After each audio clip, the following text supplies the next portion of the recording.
नमस्कार शिक्षकगण, स्वागत है आपके अपने YouTube channel Bihar board study point प्रिंसर पे, जहाँ पे आप प्रतिदिन सीटेट एंड टेट से संबंधित स्पेशल क्लास पढ़ते हैं। और आप लोग अभी पढ़ रहे हैं 5 सब्जेक्ट का पहला subject child development and pedagogy.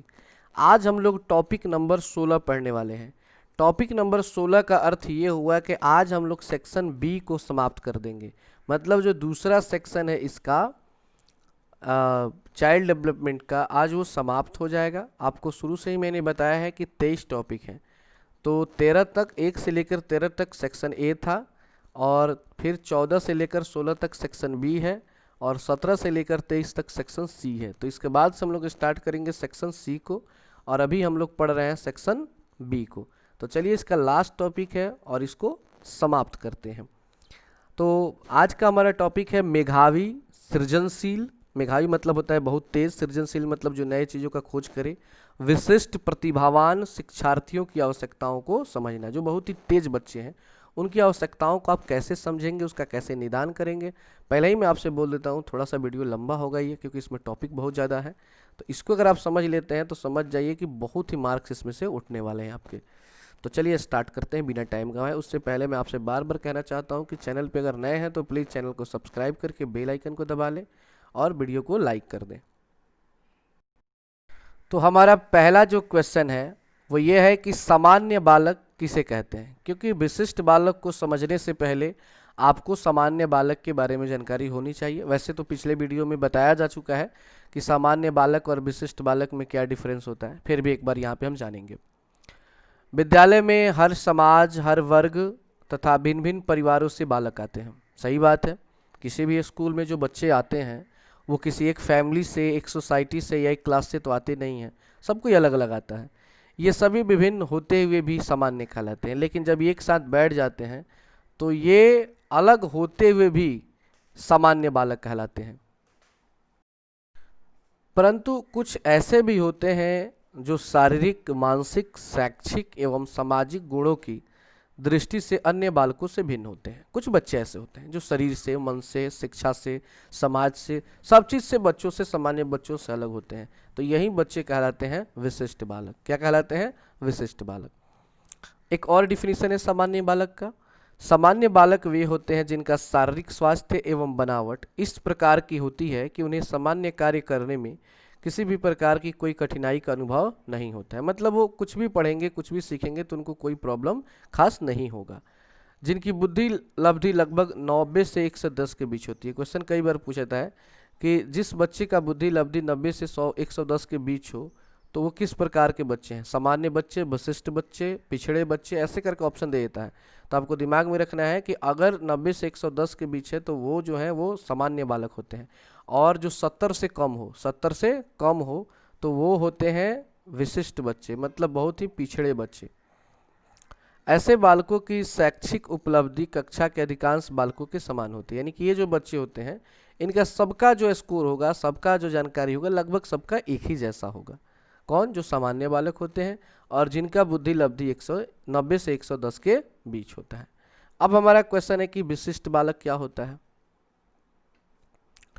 तो क्रूसेंक के अनुसार, एक मनोवैज्ञानिक है क्रूसेंक, उनके अनुसार एक विशिष्ट बालक वह है जो शारीरिक, बौद्धिक, संवेगात्मक एवं सामाजिक रूप से सामान्य बुद्धि एवं विकास की दृष्टि से इतने अधिक विचलित होते हैं कि नियमित कक्षा कार्यक्रमों से लाभान्वित नहीं हो सकते हैं। मतलब कि हर तरीके से, शरीर से, मन से, सोच से, हर एक चीज से वो विचलित होते हैं, मतलब बेचैन होते हैं, वो चीज को नहीं समझ पाते हैं, उसका लाभ नहीं उठा पाते हैं, तथा जिसे विद्यालय में विशेष देख रेख की आवश्यकता होती है। और इनको जहाँ पे ये पढ़ते हैं उनको एक अलग से एक विशेष देख रेख की जरूरत पड़ती है।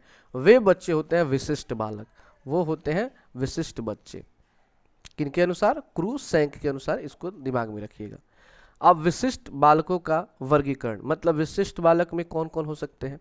तो पहला हो सकता है शारीरिक विकलांग बालक, जो शरीर से विकलांग हो, वे बच्चे भी विशिष्ट बालक होते हैं। विकलांगों की शिक्षा हमारी लोकतांत्रिक आवश्यकता है। यद्यपि विकलांगों के लिए विशेष शिक्षा और समन्वित शिक्षा की व्यवस्था की गई है, लेकिन विकलांगों की संख्या को देखते हुए यह नगण्य है। हाँ ठीक है, सरकार ने इन बच्चों के लिए व्यवस्था की है, लेकिन जितनी इनकी संख्या है उस लायक नहीं की गई है। विश्व विकलांग जनसंख्या के करीब 80% विकलांग विकासशील देशों में रहते हैं। यानी कि सभी विकलांगों को देखा जाए पूरी दुनिया में तो 80% जो विकलांग है वो विकासशील देशों में रहते हैं। जैसे कि आपको पता है कि देश दो प्रकार के होते हैं, एक होते हैं विकसित देश और एक होता है विकासशील देश। विकसित देश मतलब जो विकास कर चुका है, अब वो विकास करने के लिए जरूरी नहीं है, वो विकास कर चुका है, जैसे अमेरिका है, ब्रिटेन है, ये सब लोग विकास कर चुके हैं। लेकिन हमारा देश भारत ये विकासशील है, मतलब ये विकास कर रहा है, यहाँ पे अभी गरीब लोग हैं। तो 80% जो विकलांग है वो विकासशील देशों में है, तो समस्या तो और बढ़ेगी। शारीरिक विकलांगता के क्षेत्र में नेत्रहीन, मूकबधिर, विषमांग, विरूपति, विकृत हड्डी, लूले लंगड़े आते हैं। अब शारीरिक विकलांग में कौन कौन आता है जी? नेत्रहीन मतलब जिसको आंखों से दिखाई नहीं देगा। मुक और बधिर मतलब, मुक मतलब होता है बौक, समझते हैं ना, मुंह से नहीं बोले, और बधिर मतलब जो कान से न सुने। विषमांग मतलब शरीर भी टेढ़ा मेढ़ा हो। विरूपति मतलब किसी अंग से मतलब वो खराब हो। विकृत हड्डी मतलब कि टूटी हुई हड्डी। लूला लंगड़ा हो। ये सभी विशिष्ट बालकों के वर्गीकरण के शारीरिक विकलांग बालक में आते हैं।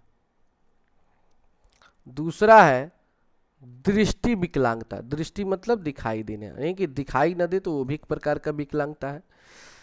दृष्टि विकलांगता मानव समाज की सबसे दुखद स्थिति है। भाई दुनिया में सब चीज हो, अगर आंख न हो तो दुनिया में क्या हो रहा है क्या नहीं हो रहा है उसका क्या पता चलेगा उस व्यक्ति को।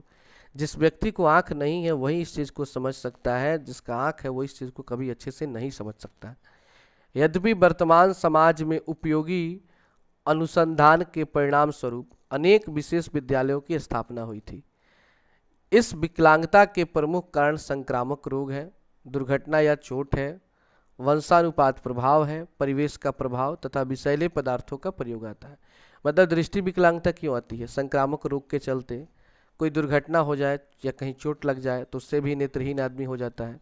वंशानुपात प्रभाव मतलब अगर माता पिता अंधे हैं तो बच्चों पर भी आ जाता है, या जिस परिवेश में रहते हैं या किसी विषैले पदार्थ का सेवन करते हैं तब भी दृष्टि विकलांगता आ जाती है। 60 से 70% बच्चे संक्रामक रोग के कारण ही दृष्टिहीन होते हैं।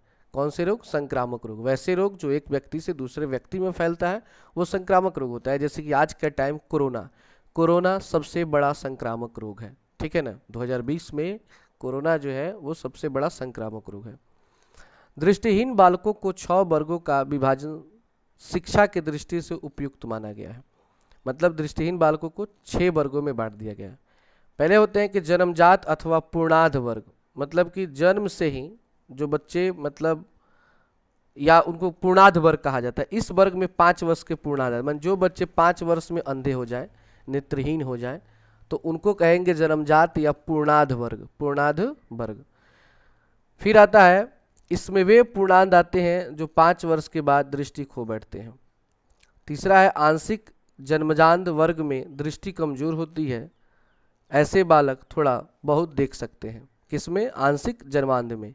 ये दृष्टि से कमजोर होते हैं लेकिन थोड़ा देख सकते हैं।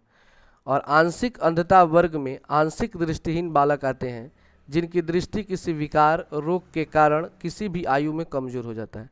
आंशिक अंधता वर्ग का अर्थ हुआ कि बच्चा दिखता है लेकिन किसी दिक्कत के चलते, किसी रोग के चलते वो कम दिखता है, मतलब वो साफ साफ नहीं दिख पाता है, तो उसको कहते हैं आंशिक अंधता वर्ग। पांचवा है आंशिक जन्मजात दृष्टि, यानी कि इस वर्ग के बालक केवल नाम मात्र के ही दिख पाते हैं। मतलब जो आंशिक जन्मजात दृष्टि है, जन्म से ही मतलब जिनके आंख में प्रॉब्लम है वो देखते हैं लेकिन नाम मात्र के, बहुत ही कम, लगभग नहीं के बराबर। और छठा है आंशिक दृष्टि वर्ग। इस वर्ग के बालक जो होते हैं किसी कारण से सामान्य दृष्टि खो बैठते हैं, मतलब उनको बिल्कुल दिखाई नहीं देता है। तो ये हो गए दृष्टि वाले। अब आते हैं श्रवण। श्रवण मतलब सुनाई, यानी कान से जो बहरे होते हैं। अब श्रवण विकलांगता में क्या होता है कि शारीरिक विकलांगता के अंतर्गत दूसरा महत्वपूर्ण वर्ग मूक बधिर विकलांगता है। मूक मतलब बौक हो गया मुंह से, बधिर मतलब कान से बहरा हो, तो ये होता है दूसरा शारीरिक विकार है। इसके अंतर्गत वे बालक आते हैं जो किसी कारण से पूर्ण रूप से आंशिक रूप से सुनने में असमर्थ होते हैं। मतलब इनको या तो पूरा पूरा सुनाई नहीं देता है या सुनाई भी देता है तो कम देता है। ये वंशानुक्रम या वातावरण किसी भी कारण से हो सकता है। ये बीमारी माता पिता से भी हो सकती है या हमारे वातावरण से भी ये बीमारी हो सकती है। अब श्रवण दोष बालक की पहचान, मतलब कैसे पता चलेगा कि कोई बच्चा कान से बहरा है या उसको श्रवण दोष है। तो पहला तरीका है विकासात्मक पैमाना है। इसमें संवेदी गामक यंत्र के संदर्भ में बालक के वर्तमान स्तर का पता लगाकर उसकी श्रवण विकलांगता का पता लगाते हैं। मतलब एक यंत्र आता है, मशीन, उससे पता किया जाएगा कि बच्चा सुन सकता है या नहीं सुन सकता है। दूसरा है चिकित्सीय परीक्षण। इसमें बालक के श्रवण अंगों की क्रियाशीलता तथा निष्क्रियता की जांच करके श्रवण क्षमता का पता लगाया जाता है। मतलब डॉक्टर के द्वारा चेक किया जाता है कि बच्चा का जो कान है वो कितना क्रियाशील है या निष्क्रिय है, मतलब कितना काम करता है और कितना काम नहीं करता है। इन सब का जी चिकित्सा के द्वारा पता किया जा सकता है, जिसको हम लोग चिकित्सीय परीक्षण विधि कहते हैं।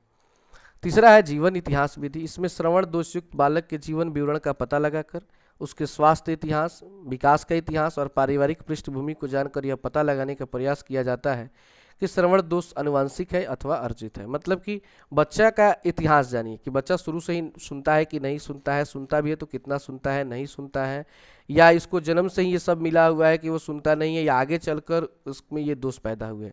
तो ये जीवन इतिहास विधि है।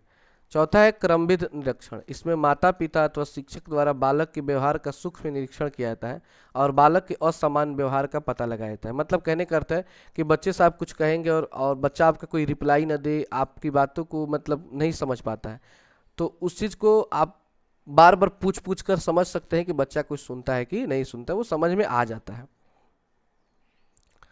उसके बाद है पांचवा, श्रवण बाधित की शिक्षा व्यवस्था। ऐसे बालक कक्षा में ठीक प्रकार से समायोजित नहीं हो पाते, अतः इन्हें निम्नलिखित साधनों का प्रयोग करना चाहिए। बहुत बच्चे हैं जिनको सुनाई नहीं देगा, क्लास में बैठे हुए हैं तो वो सारे चीज़ों को नहीं समझ पाएंगे जो सामान्य बच्चे सीख रहे हैं। तो इनके लिए हमें क्या करना चाहिए? तो सबसे पहले श्रवण यंत्र का प्रयोग करना चाहिए। कान में देखिएगा बहुत लोग लगा के रखते हैं ईयरफोन के जैसा, तो श्रवण यंत्र बोलता है, तो उसका प्रयोग करना चाहिए। दूसरा है कि आत्मविश्वास को विकसित करने के लिए नर्सरी शिक्षा दी जानी चाहिए। मतलब उस बच्चे को हमें ऐसा बताना चाहिए कि तुम टेंशन मत लो, ऐसा नहीं कि तुम नहीं सुन सकते हो अच्छे से तो तुम विकास नहीं करोगे, तुम्हारी पढ़ाई नहीं हो पाएगी, सब बिल्कुल मत सोचना। जैसे सभी बच्चे पढ़ते हैं तुम भी वैसे ही पढ़ोगे। मतलब उसमें आत्मविश्वास जगाना है ताकि वो पढ़ाई की ओर उन्मुख हो, वो पढ़ाई की ओर अग्रसर हो। तीसरा है कि एक स्वर को दूसरे स्वर से भिन्न करने के लिए श्रवण प्रशिक्षण देना चाहिए। चौथा है कि इनके लिए कक्षा व्यवस्था इस प्रकार की होनी चाहिए कि उन्हें आगे की पंक्ति में बैठाया जाए। मन के जिनको सुनाई नहीं दे रहा उनको कभी भी पीछे नहीं बैठाना चाहिए, नहीं कि टीचर जो बोलेगा वो पीछे सुन ही नहीं पाएगा कभी। पांचवा है कि शिक्षक को भी उच्च स्वर में बोलना चाहिए तथा इस प्रकार की व्यवस्था होनी चाहिए कि छात्र शिक्षक के होठों को ठीक प्रकार से देख सके। मतलब शिक्षक छात्र के सामने ऐसे खड़ा हो कि अगर वो एक तो तेज बोले और उसके बाद ऐसे ओठ को हिलाए कि बच्चा जो है उसको साफ साफ देख सके उनको ओठों को, और समझ जाए कि वो मतलब कहना क्या चाहते हैं। कुछ सुनता भी है और कुछ मतलब अंदाज लगा, समझ रहे हैं, भोजपुरी में कहा जाता है धाह पर, मतलब अंदाज लगा करके वो समझ सके बात को। तो इस तरह श्रवण बाधित की शिक्षा व्यवस्था को कायम किया जा सकता है। अब आता है वाणी दोष। वाणी मतलब बोलने में अगर कोई दोष है तो वाणी दोष संपूर्ण व्यक्तित्व को प्रभावित करता है, मतलब पूरे पर्सनालिटी को ये प्रभावित करता है। वाणी दोष में सुनने वाला व्यक्ति क्या कहा है इस पर ध्यान न देकर किस प्रकार कहा जा रहा है इस पर ध्यान देता है और श्रोता का ध्यान अपनी ओर आकर्षित करता है। इससे श्रोता एवं वक्ता दोनों ही परेशान होते हैं। मतलब वाणी दोष क्या हो गया? जैसे कि हकलाना, जैसे आप हकलाइएगा तो सब कोई ध्यान देना शुरू कर दे, कौन भाई ऐसा बोल रहा है। आप किसी से कुछ कहेंगे, हकला रहे हैं, तो फिर वो सामने वाला सुन नहीं पाता है, तो आप भी परेशान हो जाते हैं और वो भी परेशान हो जाता है कि आप एक ही बात को बार बार बोलते हैं, वो समझ नहीं पाता है। तो फिर वो बोलते हैं क्या बोले हैं, तो ये बोले हैं, क्या बोले हैं तो ये बोले हैं, मतलब दोनों आदमी परेशान हो जाता है। वाणी दोष के अंतर्गत दोषपूर्ण उच्चारण, दोषपूर्ण स्वर, अटकना एवं हकलाना, देर से वाणी विकास आदि आता है। ये सब वाणी दोष है। क्या कि दोषपूर्ण स्वर या अटकना हकलाना, ये सब वाणी दोष है। अब है वाक विकलांगता के कारण। मतलब बोली में विकलांगता का क्या कारण है, ऐसा ऐसा क्यों होता है? तो देखिए, सबसे पहला कारण है कि वाक विकलांगता का कारण श्रवण क्षमता में कमी। मतलब आपको अगर सुनाई अच्छे से नहीं देगा तो आप बोलने में भी दिक्कत करोगे, या उसका विकार युक्त होना है। कान के रोग के कारण यह विकृति आती है। अगर आपके कान में कोई प्रॉब्लम है, आपको सुनाई नहीं देता है। तो जब आप अच्छे से बात सुनोगे ही नहीं तो फिर सामने वाले को अच्छे से जवाब कैसे दे सकते हो। दूसरा है कि मनुष्य पर चोट लग जाना, मस्तिष्क पर कभी चोट लग जाए, या तालु कंठ, तालु समझते हैं, ऊपर जीभ के ऊपर जहाँ जाके दांत के पास सटता है वो तालु। आ कंठ तो है जो बीच में होता है, कंठ जहाँ से भोजन जाता है अंदर। जीभ है, दांत है, आदि में किसी प्रकार की कोई विकृति हुआ, कोई दिक्कत हुआ तो ये विकलांगता आ जाती है। मतलब मान लीजिए आपका जीभ अगर कोई पकड़ ले और उसके बाद कहे कि चलो बोलो राम घर जाता है, तो जीभ पकड़ के आप कैसे बोलिएगा, ट्राई करके देख लीजिए, राम घर जाता है, राम घर जाता है। मतलब कि आप नहीं बोल सकते हैं। तो ये क्या, ये कमी है, ये वाक में प्रॉब्लम है, आपका जीभ रुक गया। इसी तरह किसी भी अंग में अगर दिक्कत आ गया तो आप नहीं बोल पाएंगे, बोलेंगे तो दिक्कत होगी। तीसरा है कि वातावरण के कारण भी यह विकार आ जाता है। चौथा है कि वाणी विकार अनुकरण के आधार पर भी होता है। मतलब क्या होता है ना कि आप किसी का नकल करते हैं, अनुकरण करते हैं, तो उससे भी आप में ये समस्या आ जाएगी। जैसे कहने का अर्थ है, कितना लोग होता है दूसरे को चिढ़ाने के लिए, दूसरे को परेशान करने के लिए उसके शब्द का नकल करता है। जैसे कि मान लीजिए कोई व्यक्ति हकला रहा है तो उसको चिढ़ाने के लिए कितना लोग कहता है हम तो जात खात, तो ऐसे क्या होगा, धीरे धीरे उसका आदत पड़ जाएगा और उसका भी आवाज़ उसी तरह हो जाएगा। इसलिए किसी को ऐसा मत कीजिए, इससे आप पे भी प्रभाव पड़ता है। पांचवा है कि यदि बालक के वातावरण में किसी भी प्रकार का दोष होता है तो वह इन दोषों को अपना लेता है। जैसे शब्दों का उच्चारण, उतार चढ़ाव, चेहरे के भाव इत्यादि अनुकरण द्वारा सीखे जाते हैं। मतलब बहुत बच्चे हैं कि अगर आप कोई शब्द बोलेंगे, हकलाएंगे, तो उसको मजाक उड़ाने के लिए वो सीख जाता है और वो भी हकलाना शुरू कर देता है। कोई शब्द बोलेगा तो कभी तेज बोलेगा, कभी धीरे बोलेगा, कभी रुक जाएगा, कभी तेज बोलेगा। चेहरे का भाव, कितना लोग चेहरे का नकल करते हैं, चेहरा का मतलब अजीब अजीब सा बनाना बंदर के जैसा, तो वो धीरे धीरे उनका आदत पड़ जाता है वो। तो ऐसा हमें नहीं करना चाहिए। फिर है कि वाक विकलांगों का वर्गीकरण। तो वाक विकलांग का वर्गीकरण क्या है कि आंगिक विकृति, अंग से कोई विकार हो सकता है। सामान्य वाक विकृति हो सकता है, मतलब सामान्य रूप से वो बोल नहीं सकता है। मानसिक वाक विकृति, वो मानसिक रूप से अच्छे से नहीं बोल सकता है। या विशेष वाक विकृति, या विशेष रूप से वो नहीं बोल सकता है। अगला प्रश्न है हमारा कि वाक विकृति को दूर करने तथा वाक विकास के लिए निम्नलिखित बातों को ध्यान में रखकर वाक विकलांगों की शिक्षा को महत्वपूर्ण माना गया है। मतलब वाक विकृति को आप दूर कैसे करेंगे और वाक विकास के लिए आप क्या कर सकते हैं। तो आइए उसके लिए हमें क्या करना होगा कि सबसे पहले वाक ध्वनि के शुद्ध एवं स्पष्ट टेप रिकॉर्डर करना। मतलब कि आप क्या कीजिए कि आप जो बोलते हैं उसका रिकॉर्ड कीजिए, मोबाइल में रिकॉर्ड कीजिए और देखिए कि आप कैसा बोलते हैं, क्या आपके बोले में कहीं ऐसा तो नहीं कि गड़बड़ाहट है। तो आप उसे सुधारने का प्रयास करें और बार बार रिकॉर्डिंग करके सुने, इससे अच्छा धीरे धीरे आप सुधर जाएंगे, मतलब आपके आवाज़ में सुधार आ जाएगा। दूसरा है कि वाक विकृति का समुचित संग्रह करना। तीसरा है कि बालक को स्वस्थ तथा मनोरम वातावरण में रखना। चौथा है कि बालक के मुक्त विकास के लिए विद्यालय के वातावरण को सहज एवं स्वाभाविकता प्रदान करना। और पांचवा है कि वाक दोषी बालक को मौखिक अभिव्यक्ति के अधिक अवसर प्रदान करना। मौखिक अभिव्यक्ति का अर्थ है कि मतलब उससे ज़्यादा मौखिक चीज़ पूछे जाए ताकि वो बोले और बोलते बोलते अपने आवाज़ को सुधार ले। फिर आता है अस्थि विकलांगता। अस्थि मतलब होता है वही हड्डी। अब हड्डी में भी कहीं प्रॉब्लम आ जाता है तो वो भी एक प्रकार का विकलांगता है। तो अस्थि विकलांग बालक वे होते हैं जिनकी मांसपेशियों, अस्थि व जोड़ों में दोष या विकृति होती है, जिनसे वह सामान्य बालकों की तरह कार्य नहीं कर पाते हैं और उन्हें विशेष सेवाओं, प्रशिक्षण, उपकरण, सामग्री तथा सुविधाओं की आवश्यकता होती है। इसमें पोलियोग्रस्त आदि आते हैं। जैसे मान लीजिए किसी बच्चे को अगर पोलियो मार दे तो वो शरीर के किसी न किसी अंग से कमजोर हो जाएगा, जिसके लिए वो किसी न किसी साधन का प्रयोग करेगा तभी वो कुछ सीख पाता है। तो ये अस्थि विकलांगता होती है। अब अस्थि विकलांगता के कई कारण हो सकते हैं। तो पहला कारण है वंशानुगत कारण।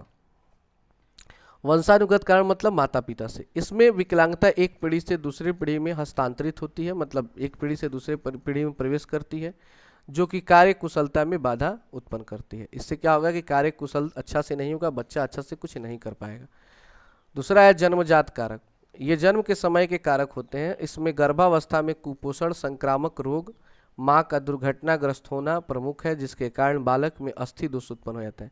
मतलब बच्चा पेट में है और माँ को कोई बीमारी हो गई हो या माँ किसी दुर्घटना में कहीं चोट लग गया तो उस बच्चे के अस्थि पर भी उसका असर पड़ता है। इसलिए माँ को बच के रहना पड़ता है हर चीज़ों से। तीसरा है अर्जित कारक। इसमें वे कारक आते हैं जो जन्म के पश्चात किसी प्रकार के दोष उत्पन्न करते हैं। इसके किसी प्रकार की दुर्घटना, बीमारियां जैसे पोलियो या अन्य बीमारी के लंबे समय तक रहने पर होता है।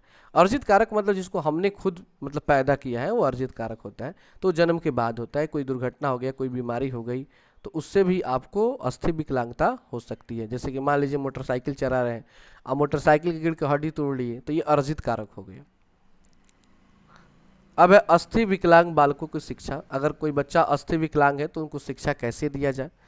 तो पहला, ऐसे बालकों के शिक्षक को विशेष ध्यान देना चाहिए तथा उनके बैठने के लिए उचित फर्नीचर की व्यवस्था करनी चाहिए। मतलब ये ध्यान रखना होगा कि बच्चे जहाँ पे बैठते हैं वो जिस कुर्सी या टेबल पर बैठे हैं वो अच्छा से हो, कोई दिक्कत ना हो उसमें।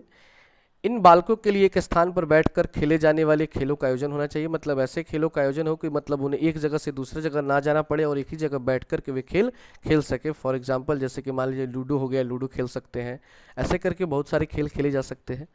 तीसरा है, इन बालकों के लिए व्यावसायिक प्रशिक्षण और निर्देशन दिया जाना चाहिए। इनकी आवश्यकता के अनुसार इन्हें व्यवसाय उपलब्ध कराने चाहिए।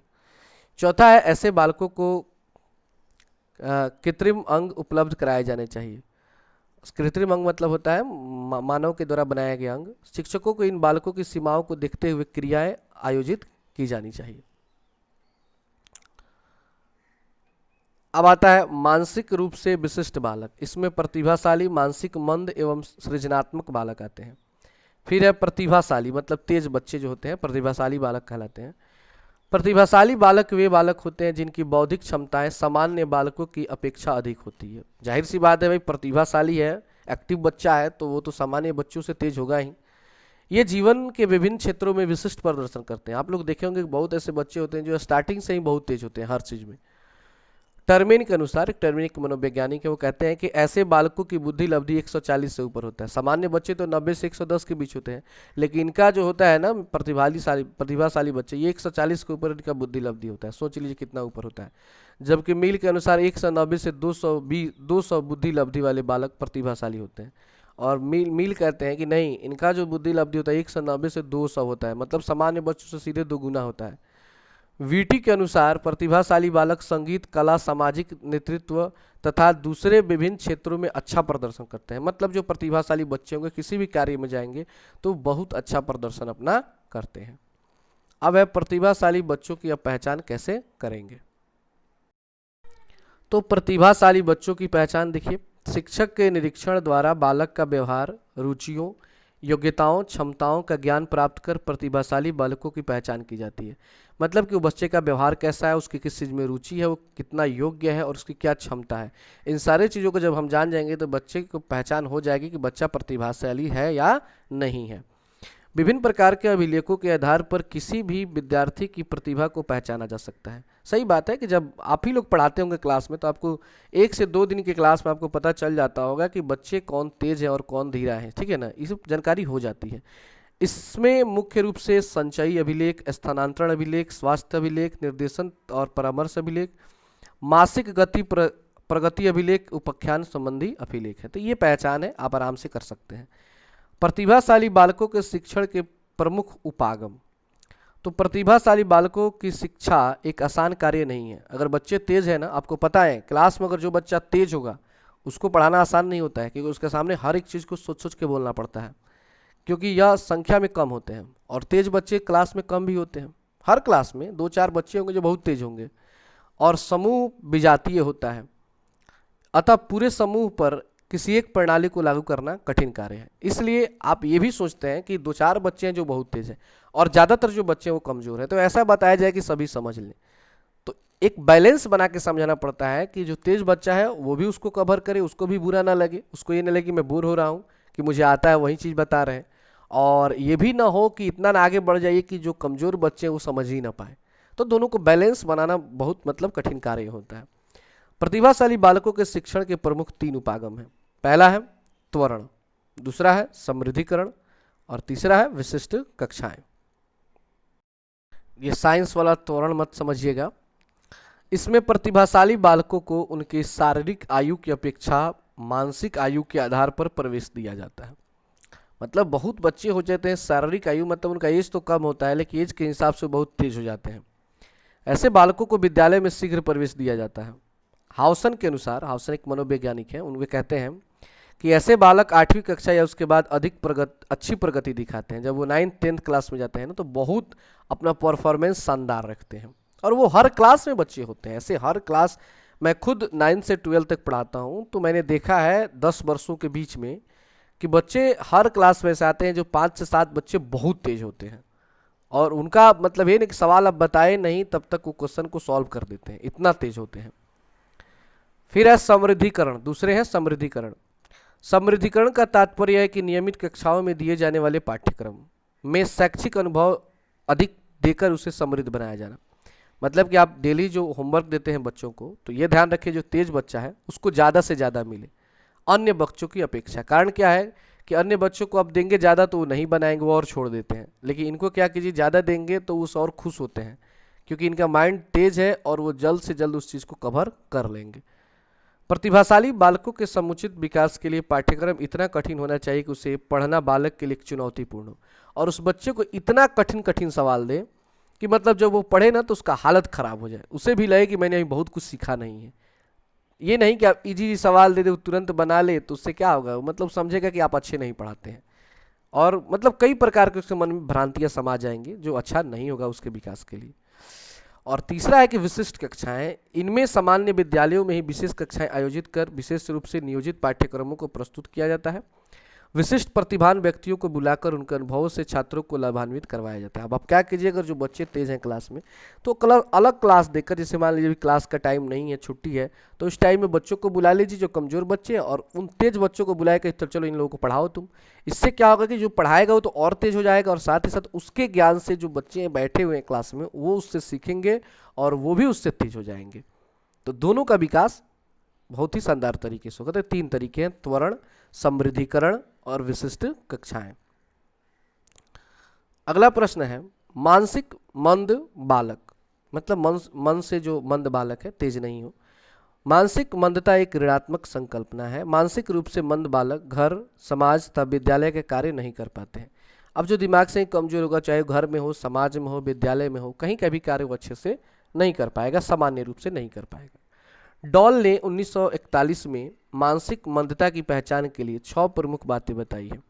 मतलब कि एक बच्चा मन से मंद कैसे है, मंद बुद्धि कैसे है, उसकी पहचान डॉल ने 1941 में 6 प्रमुख बात बताई थी।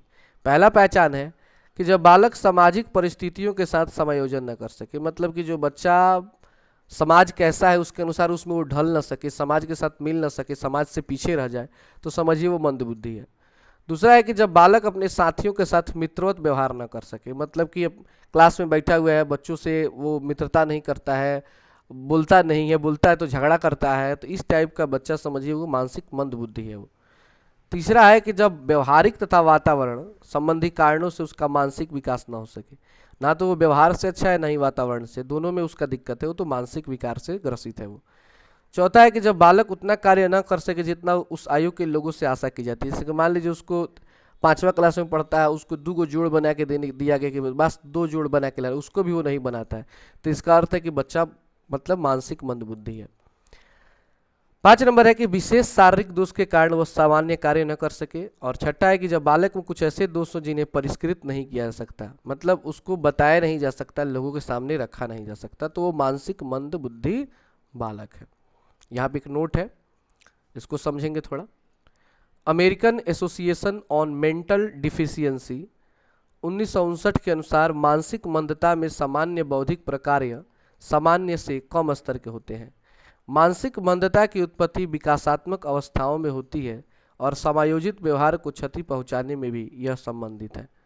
मतलब American association on mental deficiency में ये बताया गया था 1959 में कि जो मानसिक मंद बालक होते हैं वो सामान्य बच्चों से कम कार्य करते हैं, और ये जो समस्या उत्पन्न होती है वो होती है उसके विकासात्मक अवस्थाओं में, मतलब वो ज़्यादा विकास नहीं कर पाएगा अपने जीवन में अगर वो मानसिक रूप से मंद है तो। अगला टॉपिक है हमारा मानसिक मंद बालकों की शिक्षा व्यवस्था। अगर बच्चा मानसिक मंद है तो फिर उसका कैसे क्या किया जाए कि बच्चा तेज हो जाए, बच्चा विकास कर सके। तो मानसिक मंद बालकों की शिक्षा व्यवस्था के लिए कुछ सिद्धांतों को प्रयोग में लाना चाहिए। यानी कि जो बच्चे मन से कमजोर हैं अगर उनको तेज करना है तो कुछ ऐसे सिद्धांत हैं जिनके द्वारा बच्चों को तेज किया जा सकता है। पहला है कि मानसिक मंद बालकों के लिए मूर्त माध्यम से शिक्षा दी जानी चाहिए। डुनान ने अपने अध्ययनों में यह पाया कि ऐसे बालक अलेक्जेंडर परफॉर्मेंस टेस्ट को आसानी से कर लेते हैं। दूसरा है कि कक्षा का आकार छोटा होना चाहिए तथा निर्देश व्यक्तिगत होने चाहिए, मतलब कि कक्षा में ज़्यादा बच्चे ना हो, कम से कम बच्चे हों और प्रत्येक बच्चे को व्यक्तिगत रूप से शिक्षक ध्यान दे। तीसरा है कि करके सीखने के सिद्धांत पर शिक्षा आधारित होनी चाहिए। करके सीखने मतलब उस बच्चे को ज़्यादा से ज़्यादा आप दीजिए, तुम करो। ये नहीं कि आप सारे सवाल बताएं, टीचर सब सवाल ना बताए, बच्चे से ज़्यादा बनवाए, तब जाके उसका मानसिक विकास हो पाएगा। चौथा है कि मानसिक मंद बालकों को वास्तविक स्थान पर ले जाकर शिक्षा देनी चाहिए, मतलब कि उस जगह पे जहाँ पे मतलब उस चीज़ को समझ पाए या प्रैक्टिकल करा के इन सारे चीज़ों से बच्चों का दिमाग का जो लेवल है उसको बढ़ाया जा सकता है। फिर है कि शिक्षण को वास्तविक जीवन भर आधारित करके रहना चाहिए, विभिन्न विषयों को आपस में सह संबंधित करके शिक्षा देनी चाहिए। और छठा है कि मानसिक मंद बालकों के लिए अलग से विशेष शिक्षा व्यवस्था होनी चाहिए, मतलब इनको अलग से थोड़ा एक्स्ट्रा टाइम देकर पढ़ाना चाहिए, तो इस तरह उनका जो दिमाग है वो क्या हो जाएगा, ठीक हो जाएगा। अब हमारा टॉपिक है शैक्षिक पिछड़े बालक, मतलब शिक्षा में जो पिछड़े बालक हैं, काफ़ी पिछड़ गए हैं, अब उनके बारे में। पिछड़े बालक वे होते हैं जो कक्षा में किसी तथ्य को बार बार समझाने पर भी नहीं समझते हैं और औसत बालकों के समान प्रगति नहीं कर पाते हैं। मतलब आप उनको कितना भी समझाइए जल्दी वो चीज़ को समझ ही नहीं पाते हैं, और जो सामान्य बच्चे हैं उनके जैसा वो विकास भी नहीं कर पाते हैं, प्रगति भी नहीं कर पाते हैं। ये पाठ्यक्रम तथा पाठ्य सगामी क्रियाओं में किसी प्रकार की रुचि नहीं लेते हैं, मतलब कोई भी पढ़ाई लिखाई होगी या पढ़ाई लिखाई से संबंधित कोई भी चर्चा होगी तो उसमें वो ज़्यादा इंटरेस्टेड नहीं होते हैं। इनकी बुद्धि लब्धि सामान्य होने पर भी इनकी शैक्षिक उपलब्धि कमी होती है, मतलब भले इनके पास बुद्धि है, दिमाग भी तेज है, लेकिन ये शिक्षा के क्षेत्र में अपनी उपलब्धि बहुत ही कम दिखाते हैं। बर्ट के अनुसार, बर्ट एक मनोवैज्ञानिक है, वो कहते हैं कि एक पिछड़ा बालक वह है जो अपने स्कूल जीवन के मध्यकाल में, मतलब बीच में, स्कूल जीवन के बीच में अपनी कक्षा से नीचे की कक्षा का काम नहीं कर सकते, जो कि उसकी आयु के लिए सामान्य कार्य हो। मतलब पिछड़ा बालक कौन है, जो स्कूल में पढ़ रहा है और जिस क्लास में वो पढ़ रहा है वो उस क्लास के पीछे वाले क्लास का भी सवाल अगर नहीं बना पाता है, उसको भी नहीं समझ पाता है, तो समझ जाइए कि वो एक प्रकार से सामान्य बच्चा नहीं है, वो शैक्षिक रूप से पिछड़ा बालक है। क्योंकि देखिए जो सामान्य बच्चे होते हैं अगर 10th क्लास में पढ़ते हैं तो उनको 9th क्लास 8th क्लास का बुक दिया जाता है तो उनको बड़े आसान लगता है। अगर 5वां में कोई बच्चा पढ़ता है तो उसको दूसरा तीसरा की किताब दिया जाए तो उनको बड़ा आसान लगता है, तो वो सामान्य बच्चे हैं। अगर उनको 5वां में पढ़ता है उसको पहला किताब दे दिया, दूसरे क्लास की किताब दिया, उसको भी समझ नहीं पाता है, तो समझ जाइए कि वो शैक्षिक रूप से पिछड़ा बालक है। तो फिर पिछड़े बालकों को 3 आधार पर बांटा गया है। पहला है शैक्षिक उपलब्धि के आधार पर, मतलब शिक्षा के आधार पर। फिर है शैक्षिक लब्धि के आधार पर, और तीसरा है शैक्षिक पिछड़ेपन के कारण। अब आइए पिछड़े बालक की शिक्षा। अब पिछड़े बालक की शिक्षा कैसे मिलेगी, तो पिछड़े बालकों पर यदि उचित ध्यान दिया जाता है तो वह शिक्षा में प्रगति कर सकते हैं। ऐसा नहीं है कि जो बच्चे पढ़ाई में पिछड़े हैं अगर उन पर हम ध्यान दें तो विकास नहीं कर सकते हैं, करेंगे, जरूर करेंगे। अब उसके लिए हमें क्या करना होगा, तो इसके लिए निम्नलिखित विधियों का प्रयोग किया जाना चाहिए। अब कुछ विधियां हैं, उनका अगर हम प्रयोग करें तो पिछड़े बालक भी जो है वो प्रगति कर पाएंगे अपने जीवन में। तो पहला, विशिष्ट विद्यालय, मतलब विशेष विद्यालय। पिछड़े बालकों के लिए उनके अनुसार पाठ्यक्रम, उपयोगी सहायक सामग्री, प्रशिक्षित शिक्षकों सहित अलग से विद्यालय की स्थापना की जाए, जिससे वह अपनी कमियों को कम समझ सके तथा अधिक सुरक्षा का अनुभव कर सके। यह विद्यालय आवासीय होना चाहिए, मतलब एक ऐसे विद्यालय का निर्माण किया जाए जिनमें उन पिछड़े बालकों को अलग से पढ़ाया जाए, अलग से शिक्षक हों, अलग से उनके पाठ्यक्रम हो, जिससे क्या होगा कि वहाँ पे सभी पिछड़े बालक हैं तो जो बच्चे पढ़ेंगे तो उनको एक दूसरे से मतलब बेइज्जती महसूस नहीं होगी। क्योंकि तेज बच्चों में जब ये बैठेंगे, तेज बच्चा सवाल का आंसर दे देगा और ये नहीं दे पाएंगे तो फिर ये धीरे धीरे और कमज़ोर हो जाते हैं, ये सोचते हैं छोड़ो अब नहीं पढ़ेंगे, अब कितना भी पढ़ेंगे तो उस तेज बच्चे की बराबरी नहीं कर पाएंगे, तो वो पढ़ना भी बिल्कुल छोड़ देते हैं। लेकिन जब उन्हीं के लेवल के बच्चे रहेंगे तो उनमें वो कंपटीशन कर सकते हैं, और कंपटीशन के चक्कर में धीरे धीरे उनमें क्या हो जाएगा, प्रोग्रेस हो जाएगा, वो आगे निकल जाएंगे।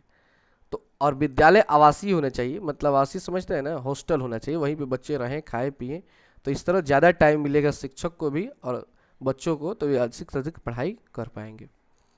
दूसरा है कि विशिष्ट कक्षा हो, विद्यालय के साथ साथ विशिष्ट कक्षा भी हो। पिछड़े बालकों के लिए सामान्य विद्यालयों में विशिष्ट कक्षाएं आयोजित की जा सकती है। मान लीजिए सामान्य विद्यालय, अगर विशिष्ट विद्यालय नहीं है, सामान्य विद्यालय है, तो उसमें कोई ऐसा क्लासरूम बने जहाँ पे विशिष्ट बच्चों को पढ़ाया जाए। इन कक्षाओं में विशेष प्रशिक्षित अध्यापक नियुक्त किए जाने चाहिए। इन कक्षाओं में शिक्षक आवश्यकता अनुसार पाठ्यक्रम, शिक्षक विधि में परिवर्तन कर सकते हैं तथा इन बालकों को कठिन प्रतियोगिता का सामना नहीं करना पड़ेगा। तीसरा है सामान्य कक्षा में विशिष्ट प्राविधान। इसमें सामान्य कक्षाओं में विशेष प्रावधान करके उन पर विशेष ध्यान दिया जाना चाहिए। मतलब अगर बच्चे, मान लीजिए कि विशिष्ट कक्षा नहीं है, विशिष्ट विद्यालय नहीं है, तो बच्चों को अगर आप सामान्य बच्चों के साथ ही बैठाते हैं तो ध्यान देना कि इन पे थोड़ा ज़्यादा ध्यान देना पड़ेगा।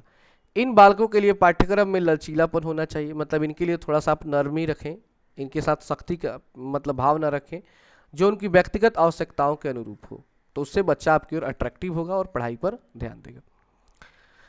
उसके बाद है कि इनके लिए शिक्षकों को निम्नलिखित बातों को ध्यान में रखना होगा। पहले, शिक्षक व्यवहारिक और अनुभवी होना चाहिए, मतलब शिक्षक व्यवहारिक हो, उसको गुस्सा ना आए, शांत शिक्षक हो और उसके पास अनुभव हो। ये नहीं कि नया नया टीचर उसको दे दीजिएगा, बच्चा कुछ नहीं सीखेगा तो उधर का बढ़िया से उसको कूट देगा, उसका व्यवस्था कर देगा, तो ऐसा भी नहीं होना चाहिए, तब तो वो नहीं सीख पाएगा कभी भी।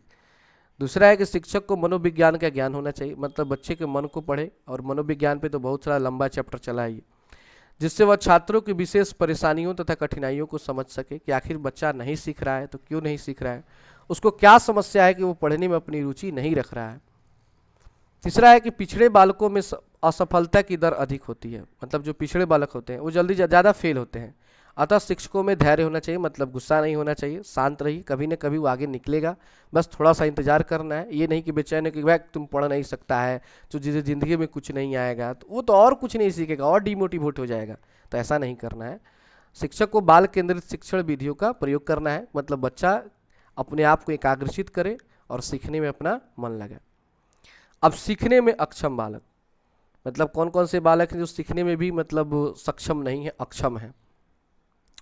सीखने में अक्षम बालक उन बालकों को कहते हैं जो मौखिक अभिव्यक्ति, सुनने संबंधी क्षमता, लिखित कार्य, मूलभूत पढ़ने की क्रियाओं में, गणितीय गणना, गणितीय तर्क तथा स्पेलिंग में उनकी शैक्षिक उपलब्धि तथा बौद्धिक योग्यताओं में सार्थक विभेद दिखाई देता है।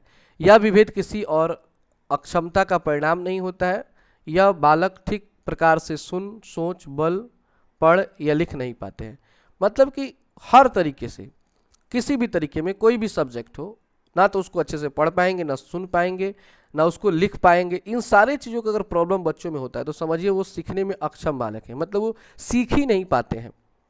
अब इनकी विशेषता क्या होती है कि सीखने में अक्षम बालकों में मुख्य रूप से अतिक्रियाशीलता होता है, विलंबित वाणी विकास पढ़ने, मतलब जल्दी कुछ पढ़ेंगे तो बहुत देरी से पढ़ेंगे। जैसे आप लोग देखिएगा बहुत बच्चे होते हैं जिनको पढ़ना नहीं आता है, तो आप इंग्लिश का चाहे हिंदी की किताब देते हैं, अगर इंग्लिश पढ़ना होगा तो यही कहेंगे the cow is, the cow is, इस तरह मतलब अपने वाणी को लंबा करेंगे, समझ रहे हैं। कुछ लिखेंगे भी तो टाइम लेंगे, गणित की समस्या कोई सवाल बनाएंगे तो भी, कुछ याद करेंगे तो भी, हर तरह से उनको प्रॉब्लम है, तो ये उनकी विशेषता है। कारण, अब कारण क्या है, ऐसा क्यों होता है, ऐसे बच्चे क्यों होते हैं, तो पहला कारण है पारिवारिक कारण होता है। अब कैसे, तो सीखने में अक्षमता विशेष परिवारों में अधिक पाई जाती है। अगर बच्चा कुछ नहीं सीख पा रहा है तो इसका अर्थ है उसका परिवार शुरू से उस पर ध्यान नहीं दिया है कि वो कुछ सीखे, उसके पढ़ाई पर उसके गार्जियन ने कभी ध्यान दिया ही नहीं है। दूसरा है डिसलेक्सिया का प्रमुख आधार वंशानुक्रम होता है। इसके पिछले वाले वीडियो में डिसलेक्सिया के बारे में पढ़ाया गया, नहीं देखें तो जाकर आप देख सकते हैं। तो डिसलेक्सिया का जो प्रमुख आधार होता है वो वंशानुक्रम होता है, मतलब कि एक वंश एक पीढ़ी से दूसरी पीढ़ी में जाता है। तीसरा यह जन्म से पूर्व यानी जन्म से पहले, जन्म के समय तथा जन्म के बाद की समस्याओं का परिणाम होता है। बहुत लोगों में जन्म से पहले, कितने लोगों को जन्म के समय, और कितने लोगों को जन्म के बाद भी ये समस्या उत्पन्न हो जाती है।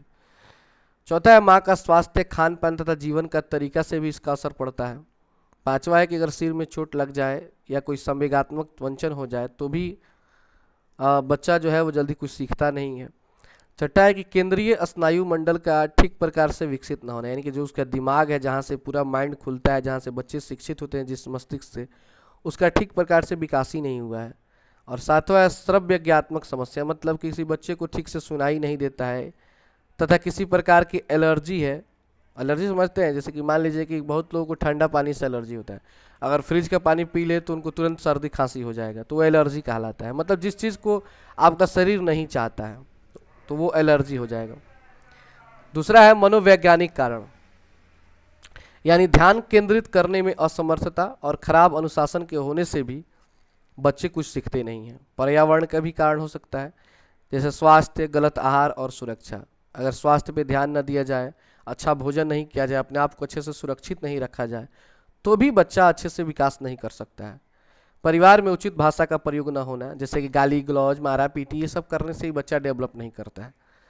सामाजिक सांस्कृतिक कारक, विद्यालय उपस्थिति, मतलब बच्चा विद्यालय में कितना दिन उपस्थित होता है, कार्य जो होमवर्क दिया जाता है क्या उसको पूरा करता है, तथा पढ़ने की आदतें, क्या वो घर पे बैठ के पढ़ता है। अगर ये सब में वो कमी करेगा तो भी वो कमज़ोर हो जाएगा। ठीक प्रकार की शिक्षा ना मिल पाना, अगर स्कूल में जाता भी है और अच्छा शिक्षक नहीं पढ़ाता है तो भी बच्चा कमज़ोर हो जाएगा। इसलिए कहीं भी एक अच्छे शिक्षक के पास ही अपने बच्चों को भेजना चाहिए। और सामाजिक रूप से विशिष्ट बालक, और जो सामाजिक रूप से विशिष्ट बालक होगा, मतलब कि वो अच्छा तेज नहीं होगा, किसी अंग से कमज़ोर होगा, तो भी उसके में कमी आ जाएगी। समाज के अनुरूप व्यवहार न कर सकने वाले बालक सामाजिक रूप से विशिष्ट बालक कहलाते हैं।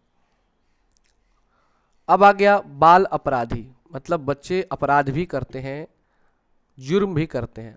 अब उन बच्चों को क्या कहा जाता है, क्यों करते हैं, तो आइए उन चीज़ों को समझते हैं।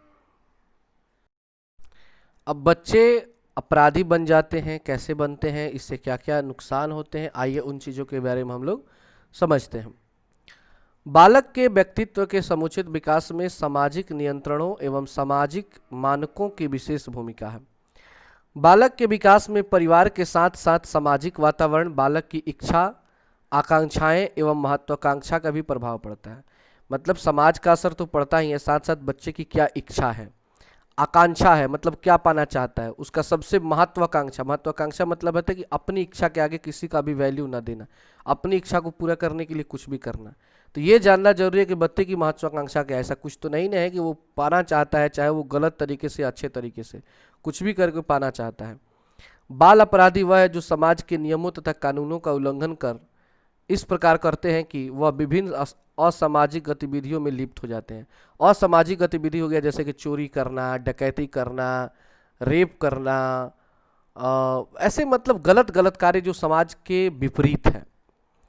हैली के अनुसार एक बच्चा जो सामान्य व्यवहार के प्रस्तावित मानकों से भिन्न व्यवहार करता है, मतलब एक सामान्य बच्चे से अलग व्यवहार करता है, वो अपराधी बालक कहलाता है। किस प्रकार का बालक है वो? अपराधी बालक। जैविकीय दृष्टिकोण से अनुसार बालक के स्नायु मंडल में किन्हीं प्रकार की गड़बड़ियां होने पर वह असामाजिक व्यवहार करने लगता है। अतः असामाजिक व्यवहार करना जन्मजात होता है। देखिए कुछ मतलब कुछ ऐसे व्यवहार होते हैं जो जन्मजात होता है, जैसे कि मान लीजिए पागलपन। बहुत बच्चे होते हैं जो जन्म से ही मतलब वो मतलब बड़े होंगे तो पागल जैसा व्यवहार करना शुरू कर देंगे, मारा काटी, किसी को भी मार देंगे, कुछ भी मतलब नुकसान पहुंचा देंगे। तो वो भी एक प्रकार का क्या है, बाल अपराध है। उपयुक्त दृष्टिकोणों के अनुसार बाल अपराधी के व्यवहार का विश्लेषण करने पर निम्न बातें प्रमुख है। पहला कि अपराधी बालक असामाजिक गतिविधियों में लिप्त रहते हैं, मतलब गलत गलत कार्यों में वो शामिल रहते हैं तथा सामाजिक मानकों का उल्लंघन करते हैं और सामाजिक नियमों का उल्लंघन करते हैं। दूसरा है कि बाल अपराधी एक किशोर होते हैं, ये ज़्यादातर किशोरावस्था में ही होता है, जो लगभग 12 से 21 वर्ष की आयु के बीच होता है। मतलब ये घटना ज़्यादातर अगर बच्चे बिगड़ते हैं तो 12 से 21 वर्ष के बीच ही, अगर इस उम्र में बच गए तो समझ लीजिए पूरा जीवन लगभग वो नहीं बिगड़ते हैं। तीसरा है उनकी असामाजिक गतिविधियां इतनी अधिक होती है कि उनके प्रति कानूनी कार्रवाई आवश्यक होती है, इसलिए इसके लिए सरकार ने कानूनी कार्रवाई भी करती है अगर ज़्यादा ये लोग परेशान करते हैं तो। इन्हें किशोर बंदी गृह में रखा जाता है, मतलब इन लोगों को सामान्य जेल में नहीं, मतलब जो 18 साल के नीचे के बच्चे होते हैं तो उन लोगों को किशोर बंदी गृह में रखा जाता है। भारतीय संविधान के परिप्रेक्ष्य में बाल अपराध में वे सभी व्यवहार आ जाते हैं जिनमें सामाजिक नैतिक मूल्यों की अवहेलना होती है तथा राष्ट्रीय बाल अधिनियम 1920, 1924, 1948, 1960 और 1978 का उल्लंघन होता है। ये सारे नियम बने हुए हैं बाल अपराधियों के लिए। अपराधी क्रियाओं के प्रकार। अब अपराधी कौन कौन से कार्य कर सकते हैं, जैसे कि अर्जन करने की प्रवृत्ति, मतलब कुछ भी पाने की प्रवृत्ति आ जाएगा तो अपराधी हैं, जो आपका नहीं है, गलत तरीके से आप पाना चाहते हैं। धोखाधड़ी आप करते हैं तो आप अपराधी हैं। उग्र प्रवृत्ति, मतलब जोश में आके किसी का मर्डर कर दिए। बचाने या भागने की प्रवृत्ति, मान लीजिए कि कोई गलत काम हो रहा है उसको आप बचा रहे हैं, चाहे आप गलत काम करके भाग रहे हैं तो वो भी आप अपराधी हैं। यौन अपराध, यानी आप किसी के साथ गलत संबंध बनाते हैं, किसी के साथ रेप या बलात्कार जैसी घटना करते हैं तो आप अपराधी हैं। बाल अपराध के कारण क्या होता है, कुछ कारण होता है व्यक्तिगत कारण, मतलब खुद से वो करता है, और कुछ होता है वातावरण, मतलब कि अपने आसपास को देख करके, लोगों के बीच रह करके जिस प्रकार के लोगों के बीच में रहेगा उस प्रकार का वो अपराध करना शुरू कर देता है। अब है बाल अपराध के उपचार। फिर इसका तो क्या इलाज है, क्या करेंगे कि मतलब बच्चे ऐसा ना करें। तो बाल अपराध एक सामाजिक समस्या है, अतः इसके उपचार करते समय दो बातें प्रमुख हैं। पहला, जो बाल अपराधी है उनका उपचार करना, मतलब उनका इलाज कराया जाए, उनको जाना जाए कि आखिर ये क्यों कर रहा है। और दूसरा, ऐसी शिक्षा तथा क्रिया करवाना जिससे वे पुनः अपराध में लिप्त न हो, मतलब कोई ऐसा शिक्षा दीजिए या ऐसा काम करवाइए कि फिर से वो चीज़ को समझ जाए कि वो जो कर रहे थे वो गलत था, उन्हें ऐसा नहीं करना चाहिए और फिर से वे गलत कार्य में शामिल न हो। अब मनोवैज्ञानिक विधियां हैं, मनोवैज्ञानिकों का क्या कहना है उनके अनुसार कि कैसे बच्चे को सुधारा जा सकता है। तो देखिए, इसमें निरीक्षण करके अपराध की मात्रा का पता लगाकर, मतलब कि बच्चा कितना हद तक अपराध कर रहा है, अपराधी को निम्न विधियों द्वारा ठीक करने का प्रयास किया जाता है। जैसे पुनः शिक्षा, मतलब उसको फिर से आप शिक्षा दीजिए, उसको शिक्षित बनाइए, क्योंकि एक शिक्षित व्यक्ति गलत काम जल्दी नहीं करता है। इसमें शिक्षा का उद्देश्य केवल पढ़ना लिखना ही नहीं, वरन समस्या के प्रति जानकारी देकर आत्मा का निर्माण करना है। मतलब उसको ये केवल पढ़ाना नहीं है कि ये कॉस के से कौ के एच से खो, नहीं, उसको ये भी बताना है कि तुम अपने जीवन में इसका प्रयोग करके कितना लाभ उठा सकते हो, तुम्हारा आत्मा शुद्ध हो जाएगा। अगर तुम ऐसा नहीं करते हो, गलत काम करते हो, तो तुम्हारे जीवन में कितना कठिनाई आएगा, कितना समस्या पैदा होगा। इन सारी चीज़ों का भी विश्लेषण उसके सामने होना चाहिए ताकि वो गलत और सही का फर्क भी समझ पाए। दूसरा है कि निर्देशित विधि है। इसमें बालक को अपने दमित इच्छाओं, अगर बच्चा कोई मन में इच्छा रखा है, कोई खतरनाक इच्छा रखा है, और संवेगों को व्यक्त करने का अवसर दिया जाए। मतलब उसको बोला जाए कि तुम्हारे अंदर कोई भी बात है, तुम अगर किसी चीज़ को पाना चाहते हो तो उसको तुम बोलो, उसके अनुसार तुम्हारी शिक्षा दी जाएगी, व्यवस्था की जाएगी, ताकि आगे चल के तुम फिर से कोई गलती ना करो, कोई अपराध ना करो। तीसरा है प्रोत्साहन कीजिए, मतलब थोड़ा सा अगर इसमें बाल अपराधी को इस बात के लिए प्रोत्साहित किया जाता है कि वह भविष्य में इस प्रकार का अपराध नहीं करेगा। मतलब उसका थोड़ा बीच बीच में बड़ाई भी होना चाहिए कि नहीं, तुम बहुत अच्छे हो गए हो, अब तुमसे कोई गलत काम नहीं होगा, आगे चल के तुम एक महान व्यक्ति बनोगे, ऐसे ऐसे करके उसको प्रोत्साहित कीजिए।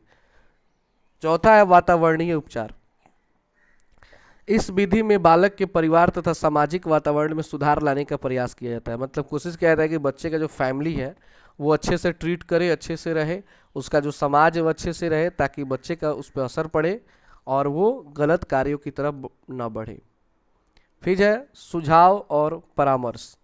इसमें बाल अपराधियों को सकारात्मक सुझाव देकर उन्हें सही रास्ते पर लाया जाता है तथा परामर्श के द्वारा उनके परम अहम को सुदृढ़ किया जाता है, समझा बुझाकर कि भाई तुम गलत मत करो, नहीं तो तुम्हारा जीवन बर्बाद हो जाएगा।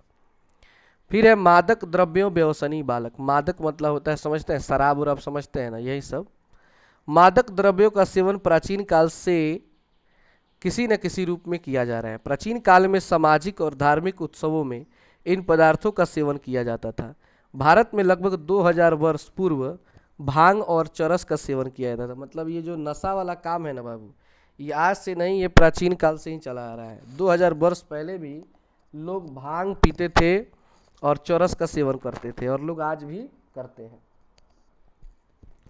आधुनिक समाज के प्रत्येक वर्ग में मादक पदार्थों के सेवन की लत बढ़ रही है। मादक द्रव्य से पदार्थ उन द्रव्य तथा औषधियों से है जिनका उपयोग नशा, उत्तेजना, कार्य ऊर्जा और प्रसन्नता के लिए किया जाता है। जैसे चरस है, गांजा है, भांग है, अफीम है, कोकीन है आदि का सेवन करने वाले को मादक द्रव्य व्यसनी कहा जाता है। यानी जो बच्चे इन सारे पदार्थों का प्रयोग करते हैं उनको ही कहा जाता है मादक द्रव्य व्यसनी बालक। अगर बच्चे, कोई भी बच्चा अगर इन सब का लत लगा लिया, गलत आदत पकड़ लिया, तो वो बर्बाद हो जाएगा। ठीक है ना, वो बिल्कुल बर्बाद हो जाएगा, वो अपने जीवन में विकास कभी कर ही नहीं पाएगा। आगे है, जिन मादक पदार्थों का अत्यधिक प्रयोग किया जाता है उन्हें मुख्य रूप से 6 श्रेणियों में विभक्त किया गया। पहला है मादक पदार्थ शराब, जो आप लोग जानते ही हैं। दूसरा है उत्तेजक पदार्थ, मतलब कि ऐसा चीज जिसको खा लेने के बाद या पी लेने के बाद आदमी बेचैन हो जाए, मतलब उसका दिमाग काम करना बंद कर दे। तंद्राकर पदार्थ मतलब ऐसा चीज जिसको खाकर व्यक्ति मतलब ज्यादा से ज्यादा सो जाए, मतलब केवल सोया रहे, भांग पी लेगा तो सोया रहेगा। भ्रम उत्पादक पदार्थ कुछ ऐसे पदार्थ जिसको खाने के बाद वो भ्रम हो जाए, मतलब उसको समझ में नहीं कि वो कहाँ चल रहा है। जैसे दारू पी लेगा, देखिएगा पियकर सब दारू पी लेता है तो पाँव रोड पे रखना चाहिए तो नाली में रख के उसी में रात भर पड़ा रहेगा, गिरा रहेगा। और निकोटीन जो चाय में होता है, मतलब ज़्यादा चाय भी नहीं पीना चाहिए, उसमें भी नशीला पदार्थ होता है। अब आइए, मादक द्रव्य व्यसन के कारण आखिर कोई बच्चा ऐसा क्यों करता है, वो इन सब चीज़ों का सेवन क्यों करता है। तो मादक द्रव्य का प्रयोग किसी भी स्तर पर हो सकता है, परंतु यह सबसे अधिक किशोरावस्था तथा प्रौढ़ावस्था में पाया जाता है। मतलब इसका सबसे अधिक प्रयोग जो होता है किशोरावस्था में बच्चे करते हैं, या उससे ऊपर जब प्रौढ़ावस्था जवानी में जाते हैं, तो इसी टाइम में ज़्यादा इन सब का आदत लगता है। इसका निम्नलिखित कारण है, ठीक है। पहला कारण है कि अधिकांश लोग मादक द्रव्यों का सेवन प्रारंभ में दर्द को दूर करने के लिए करते हैं। बहुत लोग हैं जो शुरू में दारू दारू शराब पीते हैं, ताड़ी पीते हैं कि शरीर में बड़ा दर्द हो गया है, उसी को दूर करने के लिए। आप लोग सुने होंगे कोई लेबर काम करता है तो लोग बोलता है कि जाग रहे हैं थोड़ा सा, मतलब दारू पी लेते हैं, शरीर में बड़ा दर्द हो गया, ठीक। अरे दर्द नहीं ठीक होता है और तुम्हारा शरीर में बीमारी बढ़ता है, लेकिन तत्काल उन लोगों को ऐसा लगता है। अधिकांश युवा वर्ग मादक पदार्थों का प्रयोग अपने भ्रम प्रभाव में करते हैं, जिससे वे संसार की सत्यता से अपने को दूर करके एक कृत्रिम संसार स्थापित कर सके। मतलब बहुत लोग भी इसलिए दारू शराब पीते हैं कि भाई इस दुनिया को भूल जाएं, टेंशन, बहुत लोग टेंशन दूर करता है, कहता है कि टेंशन दूर कर रहे हैं, बहुत टेंशन हो गई इसलिए दारू पी रहे हैं। दारू पीने से टेंशन दूर कभी नहीं होता है। तीसरा है कभी कभी बेरोजगारी, अनिश्चित भविष्य, पारिवारिक परेशानियां, लिंग परेशानियां आदि के कारण मादक पदार्थों का सेवन प्रारंभ कर देते हैं। मतलब बेरोजगारी हो जाएगा, पैसा नहीं रहेगा, घर में आमदनी नहीं होगी तो जोश में गुस्सा आएगा, हर चीज़ की आपकी क्षतिपूर्ति नहीं हो पाएगी तो आप गुस्से में दारू पीना शुरू करोगे। परेशानी होगा भाई, लिंग परेशानी, बहुत सारा का परेशानी है, टेंशन में आकर आप दारू पीना शुरू कर दोगे। मनोवैज्ञानिकों के अनुसार मादक पदार्थों का सेवन हीन भावना से बचने के लिए, किशोरावस्था में उत्पन्न तनाव को दूर करने के लिए, अवसाद को शांत करने के लिए करते हैं। सब ये देख रहे हैं ना, दूषित सामाजिक वातावरण, भ्रष्टाचार, भतीजावाद, पक्षपात, जिसके कारण युवा वर्ग ठीक प्रकार से शिक्षा एवं रोजगार नहीं प्राप्त कर पाते हैं और कुंठा का शिकार हो जाते हैं और मादक पदार्थों का सेवन प्रारंभ कर देते हैं। मतलब नौकरी नहीं मिलेगा, काम नहीं पीएगा तो लोग दारू शराब पीना शुरू कर देते हैं। बताओ उससे काम कहीं मिलेगा। माता पिता का उचित नियंत्रण न हो, दोनों माता पिता का कार्यरत होना, संयुक्त परिवार का अभाव, बच्चे देखिए ज़्यादा बिगड़ते हैं एकल परिवार में, मतलब जिसमें कम लोग होते हैं, माता पिता बेटा बेटी बस। लेकिन जहाँ पे फैमिली बड़ा होता है, जैसे चाचा चाची सब लोग, बाबा दादा, यह सब हो, तो वो फैमिली के बच्चे थोड़ा कम बिगड़ते हैं। परिवार का उच्च तथा निम्न सामाजिक आर्थिक स्तर के कारण बालक मादक पदार्थों का सेवन करना प्रारंभ कर देते हैं। संगति के प्रभाव के कारण भी किशोर या युवा मादक पदार्थों का सेवन करते हैं। बहुत लोग दोस्ती के चक्कर में दारू पी लेते हैं। बहुत दोस्त लोग बोलते हैं अरे यार आज भर पी, एक दिन पीने से कुछ नहीं होगा, और 1 से 2 दिन और 2 से 3 दिन और धीरे धीरे उसको बड़का पियक्कड़ बना देंगे। अब इसका परिणाम क्या होता है, तो मादक द्रव्यों के परिणाम है कि मादक पदार्थ का अत्यधिक सेवन करने से स्वास्थ्य में अचानक गिरावट आ जाती है, मतलब हेल्थ खराब होने लगता है। भूख कम लगती है तथा इन लोगों में विभम्र की स्थिति उत्पन्न हो जाती है। तीसरा है व्यक्ति अपने जीवन मूल्यों तथा सामाजिक मूल्यों को भूल जाता है, मतलब उसे क्या जीवन में करना है, उसका क्या लक्ष्य है, वो सब चीज़ भूल जाता है। चौथा है विक्टर हार्सली ने अपने अध्ययन में पाया कि मादक द्रव्यों के प्रभाव से व्यक्ति में सनकीपन, चर्म रोग, हृदय रोग, लीवर की समस्या उत्पन्न हो जाती है, जिससे उनका व्यक्तिगत अपराधी तनावग्रस्त तथा अकर्मण्य हो जाता है। मादक पदार्थों के सेवन से झूठ बोलना सीख जाता है तथा उलझन भरा स्वभाव हो जाता है, मतलब जो स्वभाव भी है वो बदल जाता है, वो नॉर्मल स्वभाव नहीं हो पाता है। ये बालक विद्यालय से अधिकांश अनुपस्थित रहते हैं। जो ज़्यादातर नशा करेंगे तो जाहिर सी बात है कि उनका क्लास अटेंड नहीं कर पाएंगे डेली डेली, और तथा जब भी संभव होता है पैसा चुराने में किसी प्रकार का संकोच नहीं करते हैं, और इस तरह के बच्चे ज़्यादा से ज़्यादा चोरी करने में लिप्त हो जाते हैं। अगला है कि मादक द्रव्यों के सेवन में अधिकांश युवा वर्ग होता है, मतलब ज़्यादा से ज़्यादा युवा वर्ग इसका सेवन करता है, अतः यह सामाजिक विकास में बाधक होते हैं। फिर है कि मादक पदार्थों के दुरुपयोग के परिणाम स्वरूप दंगे, हत्याएं, बलात्कार, अपहरण, अभद्रता, अनैतिक कार्य तथा व्यवहार बढ़ते जा रहे हैं। मतलब कि जब मादक पदार्थों का ज़्यादा दुरुपयोग होगा तो इससे ये सारे गलत गलत काम आज देख रही समाज में बढ़ते जा रहे हैं, ये सारा कारण ये मादक पदार्थ ही हैं। तो आज का ये लास्ट टॉपिक है, इसका उपाय क्या है, तो चलिए इसको जल्दी जल्दी पढ़ लेते हैं। मादक पदार्थों के व्यसन की समस्या गंभीर रूप धारण कर चुकी है। वर्तमान समय में सबसे अधिक आवश्यकता इस बात की है कि इसकी शीघ्र रोकथाम, समय से नियंत्रण तथा इन्हें पुनः सामान्य जीवन जीने की तकनीकों तथा विधियों का ज्ञान सबको दिया जाए। शिक्षा को एक सशक्त साधन के रूप में प्रयोग कर अभिभावकों, सरकार, गैर सरकारी संस्थाओं तथा निर्देशनकर्ताओं को इसकी बढ़ती हुई समस्याओं को दूर करने का प्रयास किया जाना चाहिए। इसके लिए सर्वप्रथम अभिभावकों को परिवार का वातावरण स्वस्थ तथा अस्थायी रखने का प्रयास किया जाना चाहिए, क्योंकि इस प्रकार के व्यवहार का एक प्रमुख कारण प्यार की कमी होता है। यानी बच्चों को जब ज़्यादा दुलार नहीं मिलेगा, बच्चों को ज़्यादा माँ बाप का प्यार नहीं मिलेगा, तो वे भी गलत संगत में पढ़ के गलत हो जाते हैं। शिक्षक को विभिन्न स्तरों जैसे स्कूली छात्रों, कॉलेज तथा विश्वविद्यालय के छात्रों तथा अन्य युवाओं को मादक पदार्थों के दुरुपयोग की जानकारी देनी चाहिए। इसके लिए इस प्रकार के व्यक्तियों की बातें ध्यानपूर्वक सुननी चाहिए तथा एक दोस्त के रूप में सहायता करनी चाहिए। मतलब आप एक शिक्षक के रूप में या एक दोस्त के रूप में भी ध्यान रखें कि कोई गलत काम, ऐसे गलत काम में न पड़े। शिक्षण संस्थाओं में पाठ्य सामग्री क्रियाओं पर बल दिया जाना चाहिए, जिससे छात्र अपने अवकाश के समय का ठीक प्रकार से प्रयोग कर सके। व्यक्तित्व विकास के कार्यक्रम जैसे नेतृत्व करने का प्रशिक्षण, स्वशासन उत्पन्न करने का प्रशिक्षण, साहसिक कार्य एवं युवा कैंपों की व्यवस्था नियमित रूप से की जाए। चुने हुए क्षेत्रों में व्यापक तथा अधिकांश सर्वेक्षण करना चाहिए, जिससे यह पता लगेगा कि विभिन्न आयु और समुदाय के लोगों में से कौन मादक पदार्थों का सेवन अधिक करते हैं। इन आंकड़ों के आधार पर इनके रोकथाम के लिए कार्यविधि निर्धारित की जा सकती है। तो बस इसी तरीके से हमारा आज का टॉपिक समाप्त होता है। फिर हम मिलते हैं इसके सेक्शन 3 में और उसका टॉपिक पढ़ते हैं।